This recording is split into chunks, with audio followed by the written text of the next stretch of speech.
Another week, Morg. Down one episode. Here we are for episodes 2 and 3. How you doing? I'm doing great. I'm enjoying these, Joe. How are you feeling? Morg, I will say I'm having a hard time stopping after periodically so I we know. can do this. Yeah. For those of us who are just joining us, we are the Double Loser podcast. I am Joe and this is Morg. Hi. So we are recently changed, formerly the 2Bs. So go back and listen to our old stuff. But currently what we are doing is we are watching old reality shows and commenting on them. So currently the one we're doing is The Hills. And we just for this week watched episodes 2 and 3. Of season 1. Okay. We're back in 2006. And it screams 2006, Morgs. How about those flip phones? How about those flip-flops? Like, whoa, there's so much camis just as shirts. Walking into interviews in offices in camis. Oh my gosh. Well, also that in itself, camis, yes. But in an office setting, that one is mind-boggling to me. Yeah, I know we couldn't get over the outfits last week, or I couldn't, especially that denim skirt with the bikini. But as soon as the episode starts this week, Lauren Conrad is just marching into the office in her ripped jeans and little cami spaghetti strap. Okay, so can I tell you what confused me about that was I felt like just one episode prior, the stylist came in and told her that the cami was boring and she needed a jacket. And I felt like she wore the exact same cami in the exact same way as when the stylist told her it was a fashion faux pas. Okay. Yes. Yeah. So the first episode, this woman comes in who I thought might come in every day and dress them. She's like, put on this jacket. I want to watch that show. Where is the Teen Vogue stylist for the interns? We need to watch what she's doing. I was way more fascinated with her, and she had awesome hair. Yes, she did. But alas, she only came the first day. She'd be horrified to see that the rules are not being followed. Ugh, yeah. I hope she comes back for the finale or something to be like, what is this mess? Joke's on you. This whole time was America's Next Top Model episode, and you are not it. This sounds like a premise for a reality TV show, Morg. An Inception reality TV show. Who do we pitch this to? We might need to flesh it out a little bit, but I feel like this could be the next hit. It's ready now. It's ready right now. We just have to find that woman. Yes, we do. I got a little something we need to check in on, Joe. Tell me.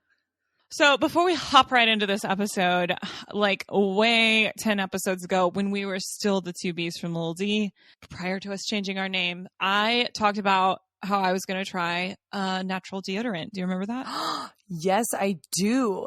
And how's it going?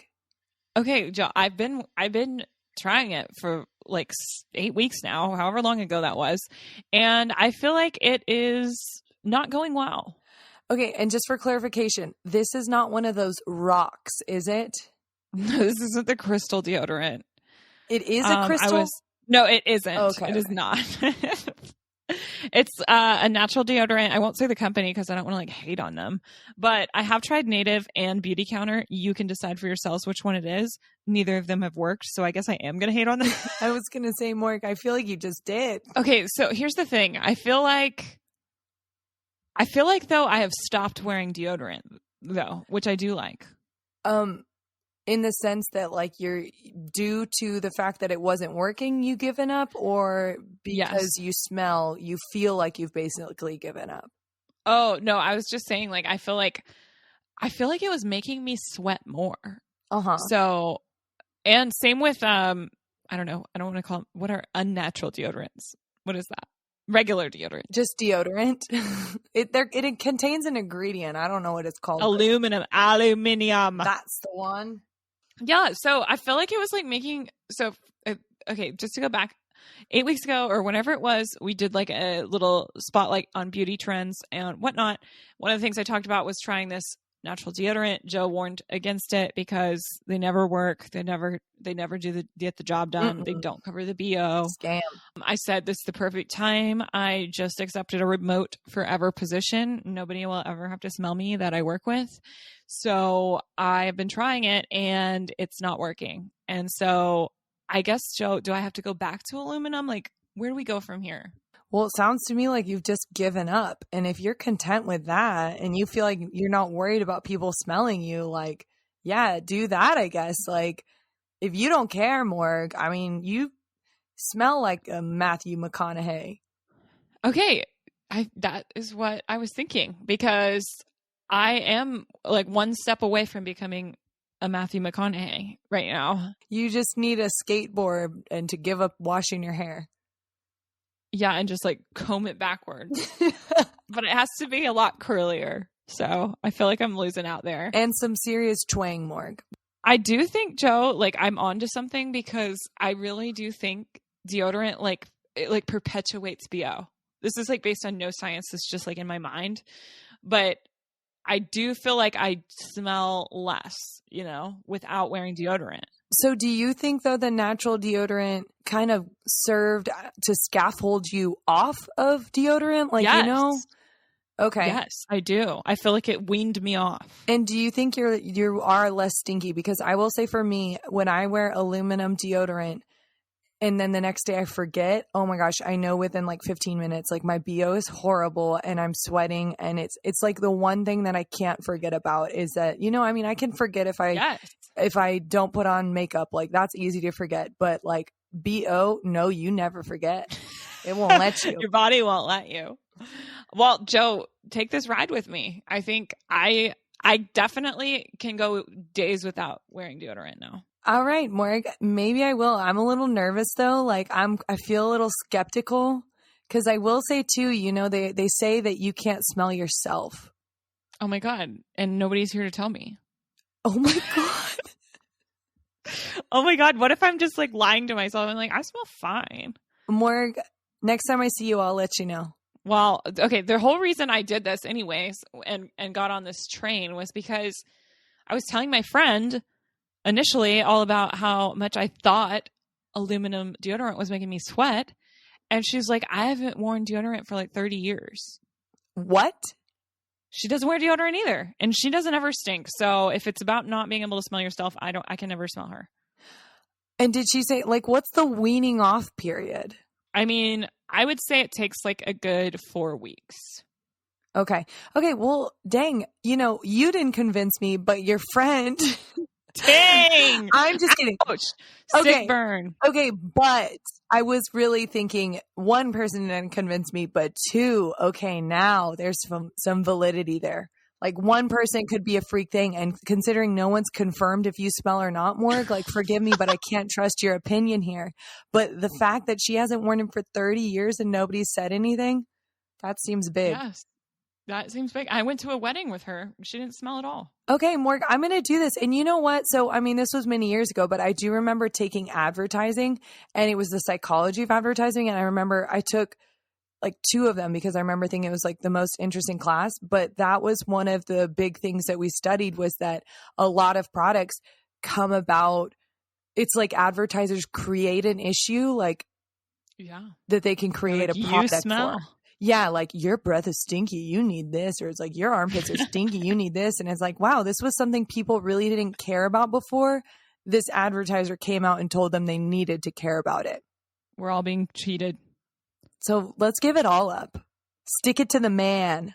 Give it all up. The pink tax, man. So that's a whole nother. Oh, yeah, we won't open that can of worms today. But I just want to tell our, valued listeners, our ride or dies here that have been anxiously awaiting my test results, to know that they should try it. Get off deodorant, y'all.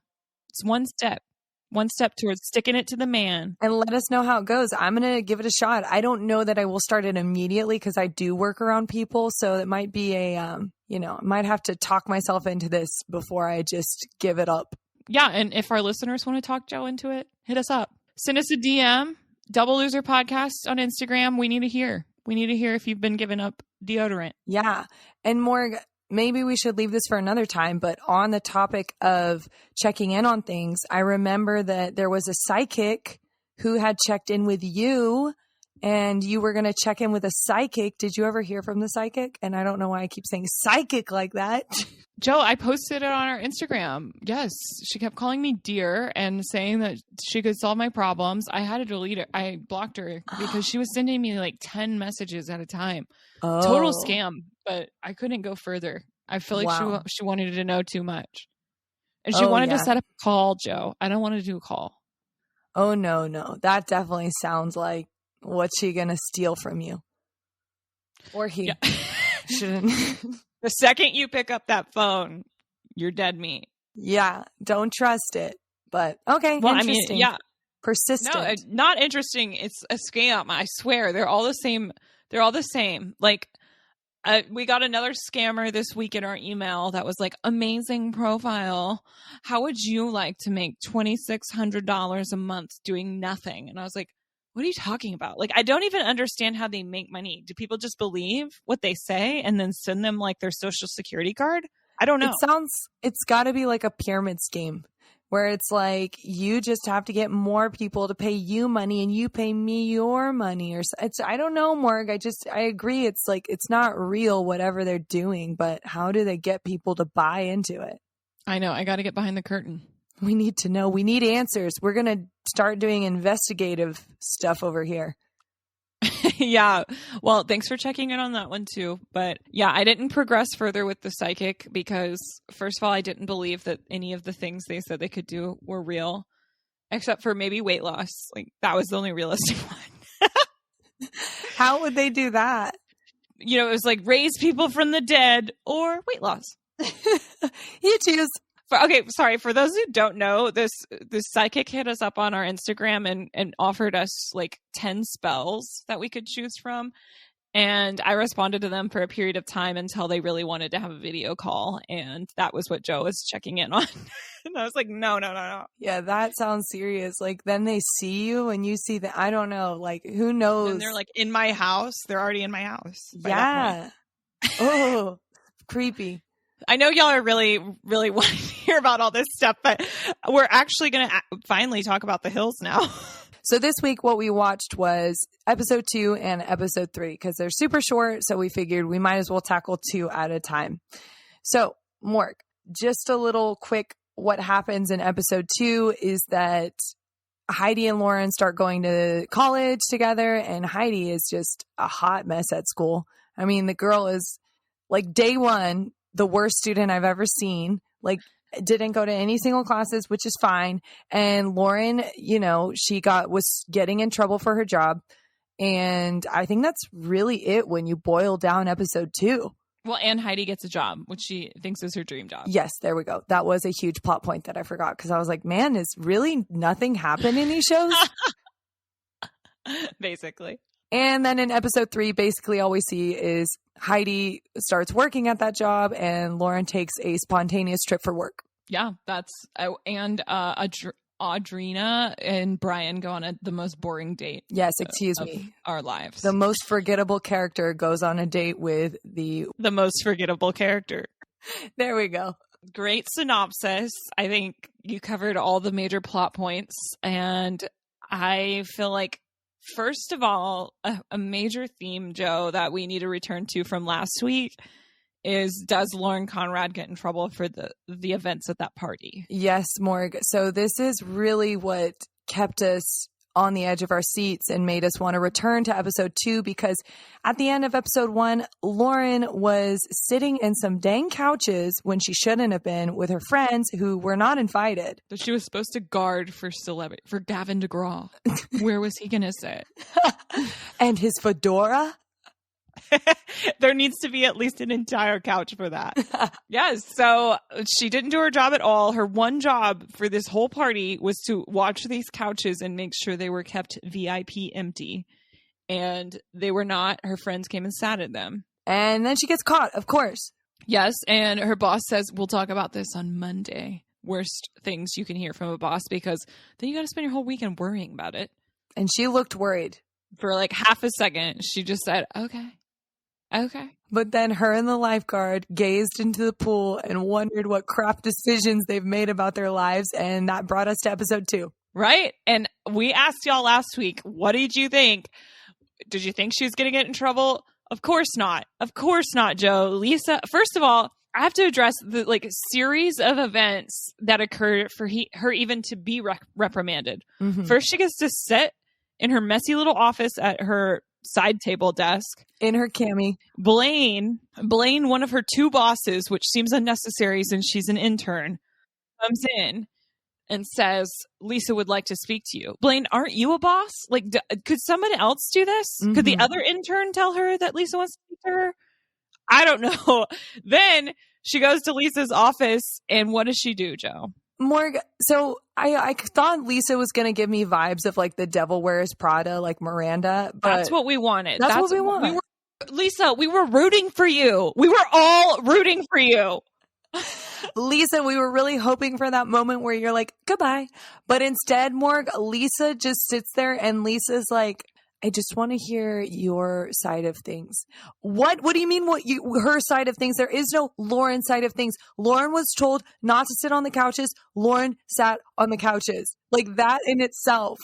Not only could Gavin DeGraw put his fedora nowhere, her friends got drunk and had a fight on the couches. And they weren't even supposed to be there. And they were like, you're supposed to be working. And she was not working. She was not doing her job. So I do not understand what other side of the story there was to be had here. That's like as if I just like don't go to work for a week and don't tell anybody and I'm like partying and then I like show up to work and they're like, I just want to hear your side of the story. And my side of the story is literally like, I didn't do anything. I don't understand it. I don't get it. And that's basically how she responds, Morg. She's like, so how did your friends get in? She's like, I don't know.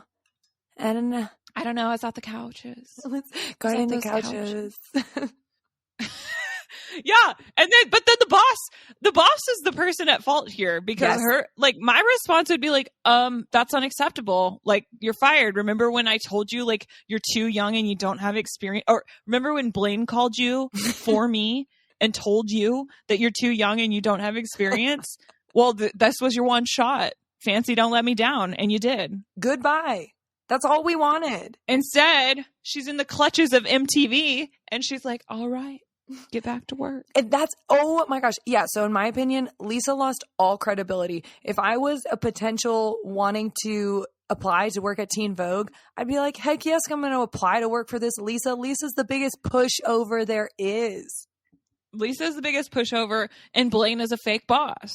Blaine is my favorite character though, Morg, because like I don't get Blaine's purpose. Blaine really is just like around. But he also, it's like, the way he talks to her too, and like it's like his job to like narrate those things that are like that don't need any narrating. You know, it's like his job is to like tell her things that don't really need to be said. And he's all yes. Oh my God, that's a perfect way to describe it because he's her conscience. He's just like the little cherub on her shoulder. It's like, no, Lauren, you're too young for this job. You're too young. You're only 19. You got no experience. You're not qualified. But we're going to give it to you anyways. No, but yeah, one of the specific scenes that is such a great way to describe it is he comes in and he's just like, listen. And the way he describes tasks is like, you've said so many words, yet you've said nothing. Yeah, that's our boy. Listen, you gotta like, sometimes in this role, you get me, Lauren? Like he'll put like other phrases in there. Be like, you got to be the messenger. You know what that means? All right, go to New York, take this dress. It was like, whoa, you could have just said like 5 words, but instead you said 17 words. Right. And I'll be honest with you, Morg, at first, I didn't know where he was going with it. I was like, what is Blaine talking about? I was like, was so confused. The job offer. Whoa, is she going to get it? Is she not? Whoa, Blaine, you're like a roller coaster of information. Blaine is what keeps us on the edge of our seats in this show. We never know what's going to happen. I had no idea he was carrying the whole thing on his back so far. Me neither. It's weird though, because I never heard of Blaine, but I feel like he's not getting enough credit. I hope he is a major part of the show for the duration of it. Me too. I wonder how long Teen Vogue stays involved.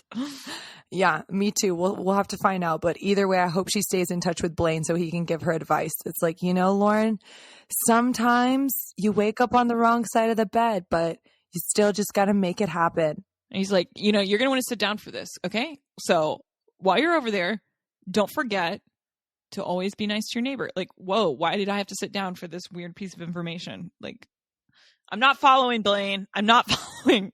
No, not at all. But on the topic of bosses, as you mentioned in your synopsis, Heidi during this episode also gets a new job, which she cannot stop talking about, almost to a point of annoyance. Almost, Morg. We're really going to say almost here? It's definitely beyond that. Okay. Beyond the point of annoyance. We are really annoyed the entire time. She keeps saying she got her dream job. But really, I just want to address her new boss is named Brent. He somehow surprisingly is like undistinguishable between him and Blaine, the other boss, Lauren's boss. Like they could be the same person. They totally could. And also very vague with tasks. Like he's just like, anyways, I just like need you to work today. And he's like a little bit like strict, but like about nothing. He's like, I'm going to ask you to work. Okay. And when I say to work, I mean work. And you're going to serve everyone here. Okay. Not just like me, also the male people. I was like, what? The male people? Oh, yeah. And then she's like, what is that? And he's like, I don't know what they do, but whenever you get to the mail room, they'll tell you. It's like Blaine. What is this guy's name? Blaine Jr. No, it's Brent. Thank you. And of course it's Brent. Of course it's super similar to Blaine. Blaine Jr.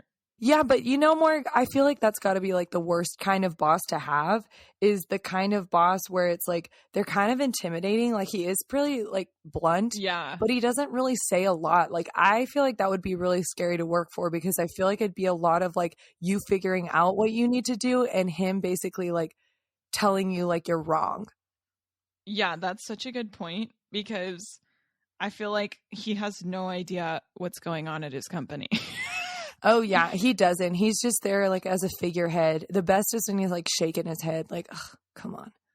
Yeah, because when Heidi complains to him about how many hours she has to work, he's like, are you kidding me? Okay, first of all, it was her first day, but I love Brent vibes, okay? Like I want to be Brent. I think that's like, there's jealousy here. I want to walk into rooms, say vague things to people, and have them do that for me. And it make no sense. Like I could be like, listen, we got to deal with the mail today. So just, you got to deal with the mail. Okay. And I'm like, I don't even have any mail. So I don't even know what I'm talking about. This like feels like I'm getting cult leader vibes here, Morg. Just do what I say when I say it and everything will be fine. And then you close the door and you're like, I don't even know what I'm talking about. Like all these people who are working here.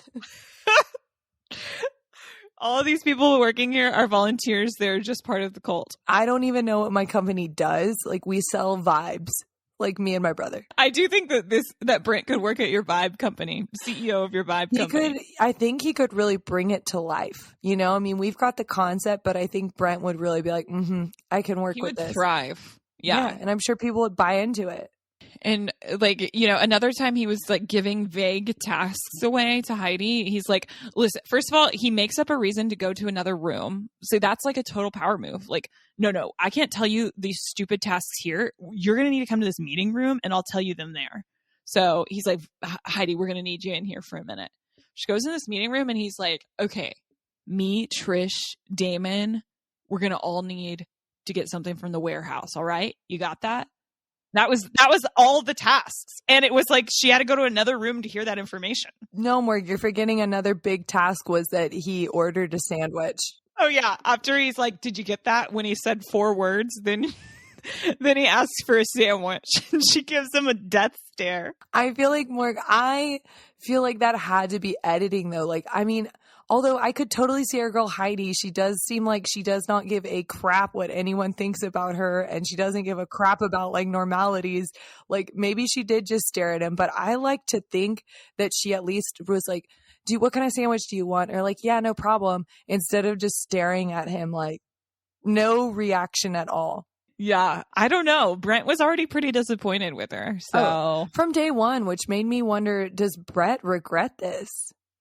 Yeah, he has to be, because, I mean, on that point, we should just start discussing Heidi thinking this is her dream job, because, dear God, the woman is like, first of all over the place, and then second of all, thinking this is her dream job is hilarious to me. Morg. So I mean, I don't even really know where to start with this one. The one thing that really jumped out to me was, okay, so she gets this job that she keeps calling her dream job. She keeps calling her dream job. And we find out it's to be like a second assistant to this man. And it's like, that's your dream job? Like, no, it's not really. Which, no offense to anyone who does this, but seriously, I'm sorry, when you're 19 years old and you think you're going to work at clubs, this isn't your dream job. Like, you already know this isn't your dream job. Yeah, like, I mean, yeah, because I guess, and I don't mean that to sound rude to anyone who is an assistant and all, like, that's totally fine. But I mean, I guess that it's like what we thought was her dream job was like working in PR for clubs, but it's like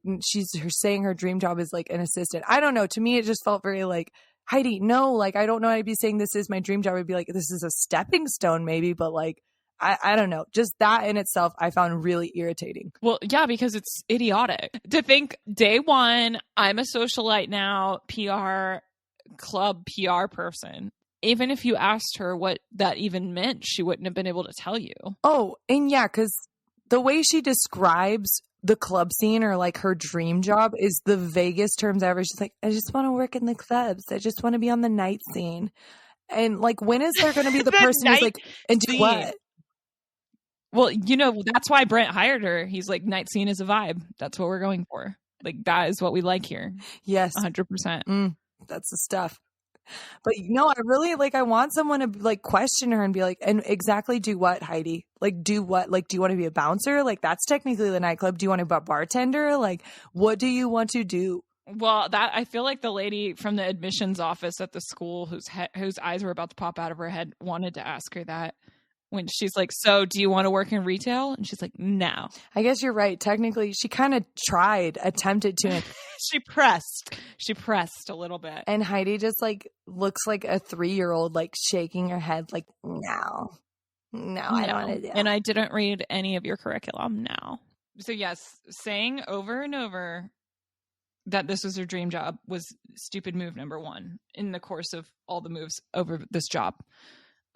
Stupid move number 2 is before she even goes to day one of her dream job, she quits school. Without attending a single class of school. She did try to go, and instead she just sat in those lounge chairs that apparently the fashion design school in LA has in their lobby. That look unreal and out of a science fiction movie. Like, how do I get one of those? They looked awesome. Well, and like somebody tries to come sit next to her and she's like, that seat's taken. And it's like while Lauren's in class. I was like, I'd be annoyed. I'd be like, no, I need to sit in this lounge chair. That would have made some great TV if Morg was there like, I'm taking this chair. I got to sit down. My feet are tired. I'm done. I don't know. Heidi scares me. She has no regard for anyone around her. No, which is terrifying. I agree with you. Like, that's a special kind of scary as someone. That's a monster. Yeah, I would have lost that fight. So I'm glad I wasn't there to try to take Lauren Conrad's seat while Heidi saved it. But yeah, those chairs like really threw me off. I was like, are these concrete lounge chairs? Yeah, it was weird. Also, just another note on Heidi's shoes. One, they were like click-clacking because she wore like pointy stilettos to her class that she didn't even go to. Yeah, it was just another great look out of the early 2000s right there. And instead of going to class, she click-clacks. I love that because it describes it so well. Clickety-clack, clack, clack, clack, clack. She click-clacks out to the, like, I guess the yard of the school, and she calls Audrina at work and it's just like, hey, what are you doing? What are you doing? You literally just got here and then you're just like, I'm not doing any, like, why did you even ride with Lauren to the school? I think, maybe it was better Heidi left before they asked her to leave because I think at the way she was never going, gonna make it. Yeah, she was never going to make it. But, according to Heidi, it seemed like she really felt like she made the right decision. She was really ecstatic. Not interested in school, ecstatic to quit it. Yeah, she was ready to quit it the moment she got there. The moment she saw the concrete lounge chairs. Yep. And, she was just, you could see it in her eyes. She was just ready to be back in her bikini at the apartment. Little did she know she'd be getting Brent a sandwich. Yes. So Morg, kind of jumping here. Like, so she gets this job. She's so excited. And then when she shows up, it's like a huge piece of drama. It feels like is that Heidi has interviews for the job in jeans, by the way, which was annoying, but she interviews for this job, gets it miraculously. I do not know how. And then night vibes, nightclubs, whatever, night scene vibes. And so she goes to her first day, finds out it is a full-time job, Morg. Who has ever found out on their first day how many hours they're going to work? They don't even hire you if they're like, we only have 10 hours a week. Well, I need a full-time job. Okay, this isn't a fit. Like, no. I have a hard time believing this is the first time it came up. Was she just like so excited that she didn't want to hear it? Like, I don't know, but I also had a really hard time understanding, like, cause so she really wanted to work part-time, but it was like, you want to work part-time to do what? Well, knowing Brent, he probably could have left out those details on accident. Like, he could have been like, it's going to be a lot of hours. And, that's left up into interpretation. Okay. And I could totally see that because we just established he comes off super vague, but he like expects you to know what he means. So you're right. Exactly. That could be something. So that's some feedback for Brett, is that you need to be a little bit more concrete because everyone has a different perception of time. Yeah, Brent, you can't just use vague words. You have to say what you actually mean. Come on, Brent, work with us. But I mean, to be fair, that's very silly of our 19-year-old Heidi to just get to this job and then be like, wait, what? A full-time job? But I just quit fashion school and have nothing to do. So, yeah, to your point, what is she going to do with all this time? I mean, Jill, we already know she loves the pool. Yeah. We already know she loves the night scene. Like, I don't know. Apparently that happens between the good hours of the day, I guess. I don't know. That's what I could not figure out is like, what does Heidi need all of this time to do? It felt suspicious because she never actually tells us why she can only work part-time or why she doesn't want to do full-time. She just doesn't want to. Yeah, this is a privilege moment, I think. I can't see around it. I think you're 100% right. And it was like painful to watch her suffer. Yeah, call Lauren Conrad from the toilet to complain. It's like, hey, my job's so boring. Like, if I told people how often I was bored at my job, I'd be calling them every day too. Duh, it's your job. It's boring. It's not going to be fun. Yeah, and I don't know. It's also irritating me that Heidi just assumes that she's going to not go to college and just all of a sudden walk up and then give her like the greatest job ever and part-time. It's part-time, but it full-time benefits and amazing salary. And you'll always be on the night scene. Well, that would have got her right in the door. I mean, well, hell, I want that job too, Morg.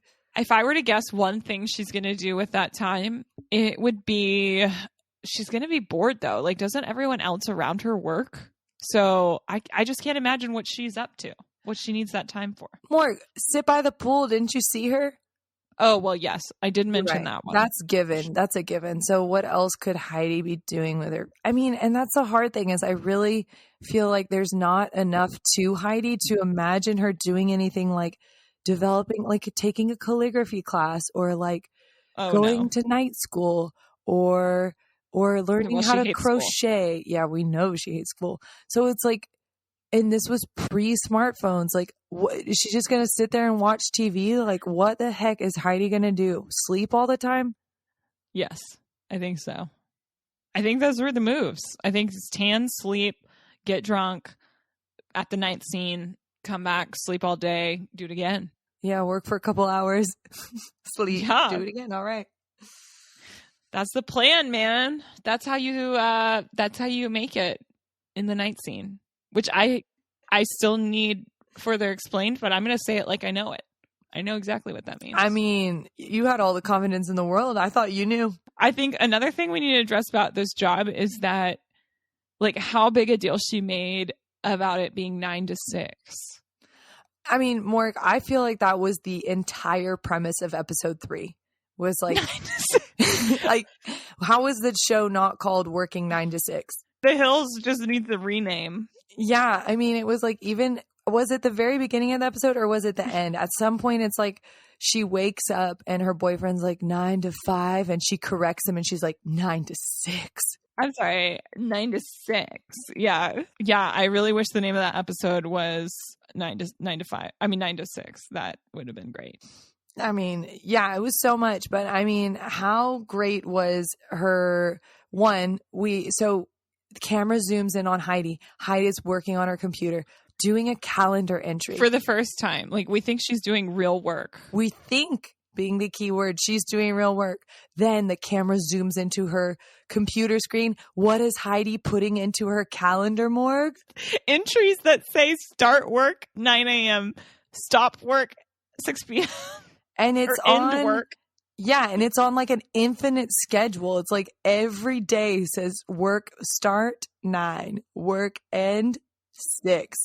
And she looks so sad. And it's like, well, yeah, that looks sad if you set up an eternal calendar that says you're going to be working 9 to 6 every day until you die. Yeah. I was also like, wouldn't you think after, 2 days you would remember? Do you need these on there? Do you need those? Yeah. What's the real purpose of that? Is that to like wallow in your misery, or is that like you're thinking maybe one day you will forget, or that's going to help you like get accustomed to it faster? Like, it was a very confusing move. If I had an employee and I looked at their calendar and it said that, I'd be like, what is going on?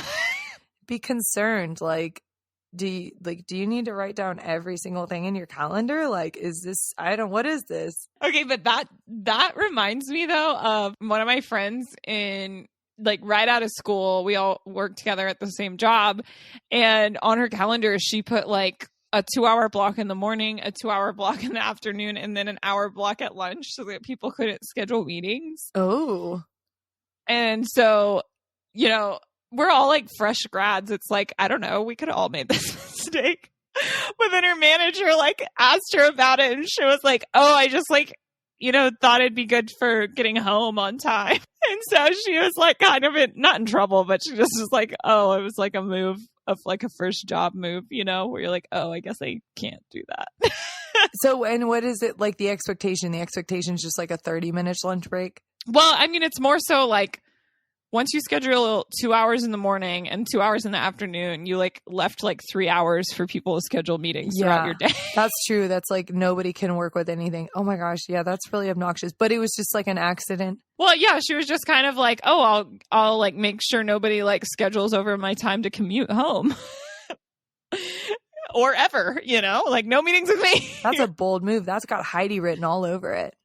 Well, I was going to say she should have learned to move from Heidi. That was just those little reminders. Start work, end work. Okay, another story though about reminders on my phone is in college I bought this phone from like a girl I barely knew, and it was just like an old iPhone, but for some reason like it looked like it was reset, so I like imported all my contacts, like whatever, and then I kept getting all of her reminders. And it was like, what? It was reset. I guess everything? It was like, I don't know if she actually reset. Like it looked reset, so I just like started using the phone, and so it was like so annoying too because she had like this Blink-182 alarm that would go off for her birth control, and the first time it did it was like in a class, and it was like on my screen was like, take your birth control, and then it was like this song, and I was like, what is going on? This is not mine. And then it was like, oh, it's not my phone, but it is my phone. Your phone sounds possessed. That is great. Was it easy to turn off at least? No, it was like I had to go through the entire calendar because I'd already like ported my stuff over and deleted my old phone. Oh. So I was just like stuck with these reminders. I should have done it myself, but I thought she'd done it because there was nothing else on the phone. It's just the calendar. And then it was like really weird reminders. Like, I'd think I got them all, and then it'd be like 6 months later, call Peggy's mom. And I was like, what the heck is this reminder? Aunt Patrice's birthday. Yeah. It's like it won't stop, and Blink-182 starts playing. I think that sounds like the most terrifying yet exciting alarm. It was a lot. So, guys, I hope we all learned something here. Always reset a new phone. Don't trust that they did. No, which even if it looks like it. Silly on her part. I feel like I wouldn't want to give up a phone. Silly on my part. Oh, silly on both parts. Another Heidi move. Ugh, damn it. Okay, can we also discuss how these boyfriends in the show like are just like not great influence? They're just like Jordan, Heidi's boyfriend, is just like quit everything, quit it all. Yeah. Stay in bed. I don't even know what to think of him. It's like I don't like him as a character, but I also don't think much of him. Like it's like every time he shows up, I'm like, oh yeah, there's a boyfriend in this show. But yes, I find him very annoying, and he makes me feel like he's an American Pie character. Like I feel like he is straight out of like a 90s teen movies where he's like the kind of jerky friend. Oh yeah, you're right. It's That's the hair. Such a good way to describe. Yeah, he has terrible spiky hair. Spiky Ryan Cabrera highlighted hair. It's not good. No, and it just, it's wrong. And then him being like, quit, just quit. It's like everything about you, I hate. Jordan's living in the moment. And is never wearing a shirt. That's so true. Or his roommate, Brian. Brian's just here for the moment as well. Brian is another man in the show that I'm not crazy about. Apparently, I just love like bosses. Male bosses. Yeah, we love the bosses and Lisa, but we lost respect for Lisa. Yeah, Lisa definitely. Ugh, girl, gonna have to earn back my respect. But Brian Morg, so Brian is the roommate of Jordan, moved here from North Carolina or whatever, which apparently, boring. But apparently there's like a stereotype that goes with that. That's like they think they're good boys, but all boys are not good boys. And whose stereotype is that, Joe? Heidi's. Of course. Of course.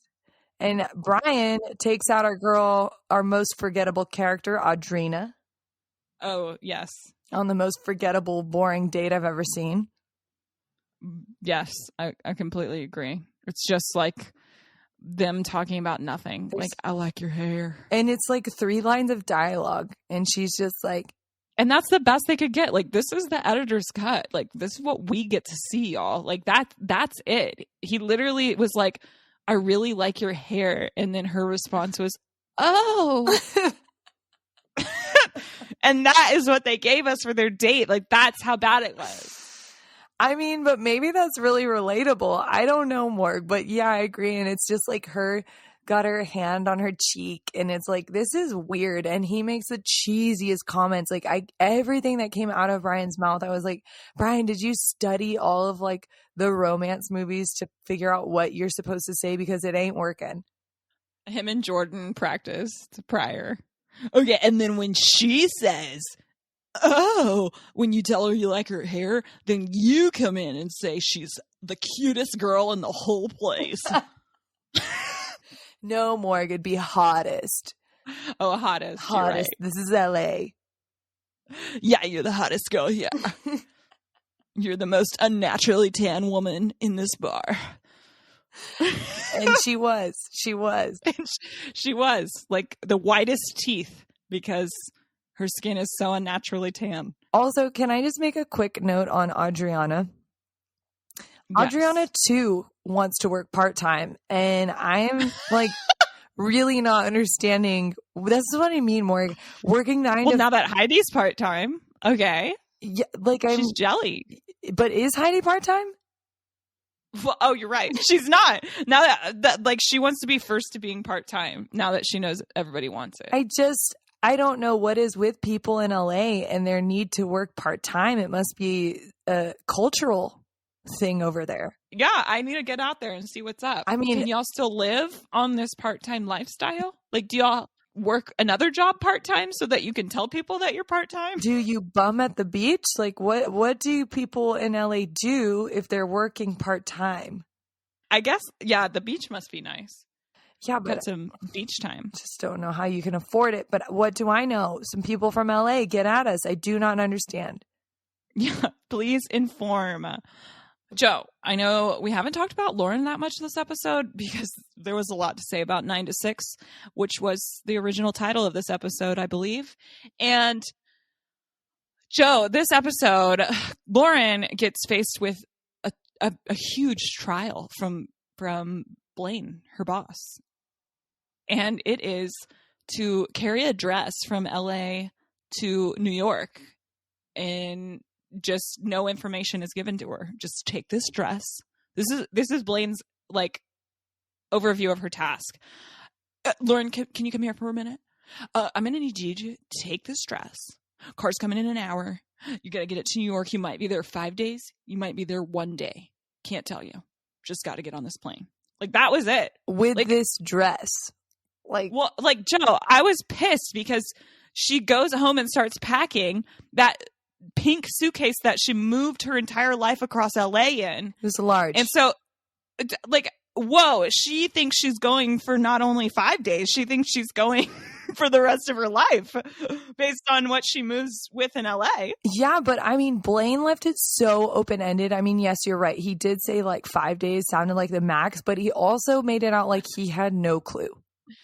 Yeah, and which, based on working for him, she probably already knows he has no clue. He has no clue. His job is to speak in very weird ways, but to provide her inner dialogue. You're a good person, Lauren. Just get the dress to New York.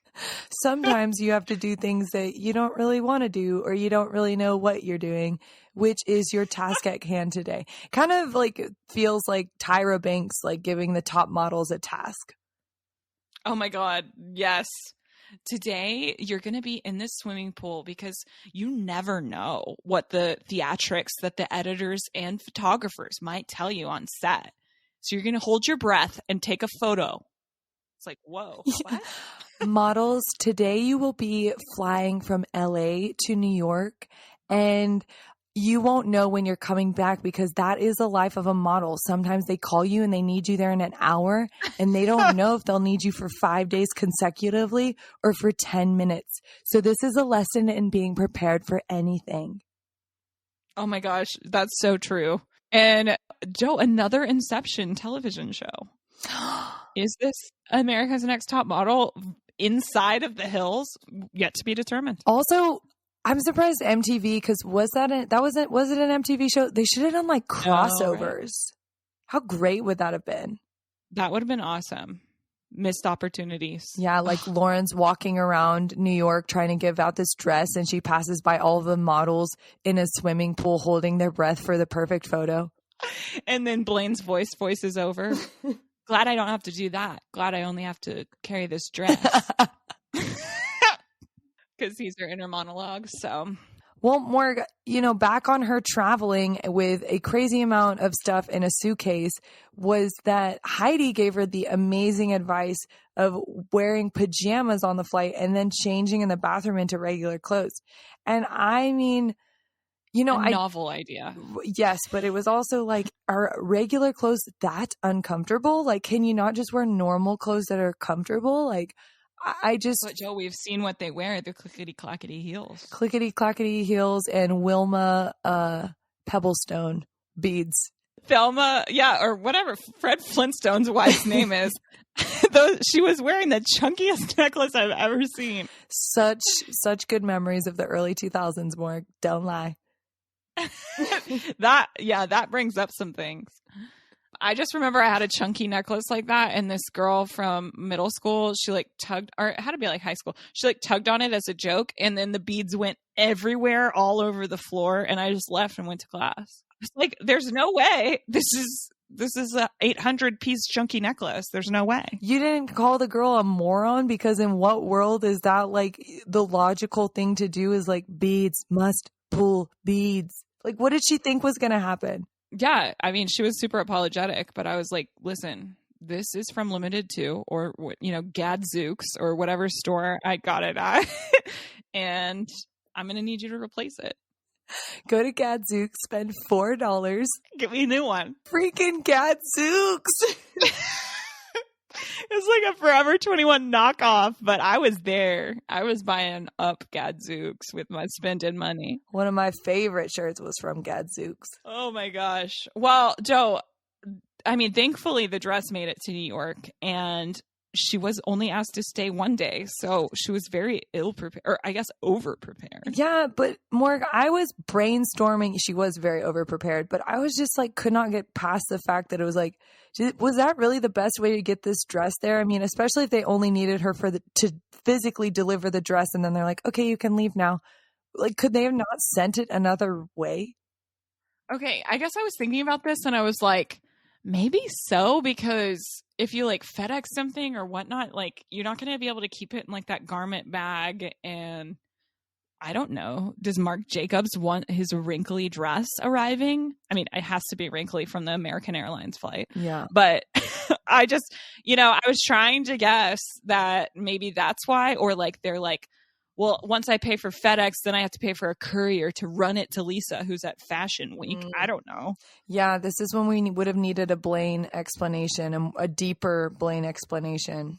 Yeah, like you're the only one that's going to have a backstage pass, so you can get it to Lisa. Like that would make more sense to me. Yeah, okay. But, Blaine doesn't say anything. There's no details here. Which is why we love him. He always leaves us wanting more. That's why we're coming back next episode. It's all for Blaine. Forget Lauren and Heidi Montauk. Yeah, Morg. Well, I mean, I guess that's pretty much it. And the way that episode ended, their cliffhanger they left us with was with a phone call onto the landline. Hello, landline. Well, yeah, I was like, the home phone? That was the biggest cliffhanger, was people use home phones? Like, yes, I was like, whoa. And I guess apparently Jason from Laguna Beach was leaving her a voicemail. I didn't watch Laguna Beach either, so Joe had to give me that update. I was like, who is Jason? So we will find out next week. A former flame, I presume. Ooh, I can't wait. But I'm on the edge of my seat for the bosses. Oh, so. For sure. Okay, well, that is a wrap on this week's episode. That was The Hills Season 1, Episodes 2 and 3. Next week, we're going to come back for 4 and 5. So get ready, buckle up, watch along. It's on Hulu. Stream that service. You want to, because we are Double Loser Podcast, and you're going to want to rewatch with us. Follow us on Instagram at Double Loser Podcast. See you next week. And I mean, not see you. You'll hear from us next week.